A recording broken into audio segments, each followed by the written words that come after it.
Hi. Friday morning. இன்னைக்கு பிரம்ம முகூர்த்த பூஜையோட 17வது நாள். இன்னைக்கு என்னோட மார்னிங் வழக்கம் போல காலையில 4 மணிக்கெல்லாம் ஸ்டார்ட் ஆயிடுச்சு. காலையில எந்திரிச்சு, குளிச்சுட்டு, கோலம்லாம் போட்டுட்டு இருக்கும்போதே வந்து பார்த்தீங்கன்னா, ஸ்ரதன் எந்திரிச்சு வந்துட்டான். என்னடா பண்ண போறோம்? ஏன்னா அவன் எந்திரிச்சு வந்துட்டான் அப்படின்னா, அவன தூங்க வச்சதுக்கு அப்புறம் தான் என்னால எல்லா வேலையுமே வந்து பண்ண முடியும்.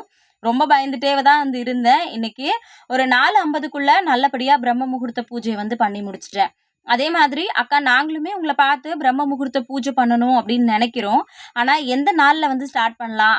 அமாவாசை முடிஞ்சு ஸ்டார்ட் பண்ணலாமா? கிருத்திகையில ஸ்டார்ட் பண்ணலாமா? பௌர்ணமியில ஸ்டார்ட் பண்ணலாமா? எந்த மாரி நாள்ல ஸ்டார்ட் பண்ணலாம்?" அப்படின்னு நெறைய பேர் வந்து கேட்குறீங்க. பிரம்ம முகூர்த்த பூஜை பண்றதுக்கு நீங்க எந்த நாள்ல வேணாலும் ஸ்டார்ட் பண்ணலாம். இந்த நாள் தான் அப்படின்றது வந்து கிடையாது. நல்ல மனசோட உங்களோட வேண்டுதல வச்சு கண்டிப்பா பண்ணுங்க. நல்லதே வந்து நடக்கும். மறுபடியும் நாளைக்கு பிரம்ம முகூர்த்த பூஜை வீடியோல பார்க்கலாம். Thank you.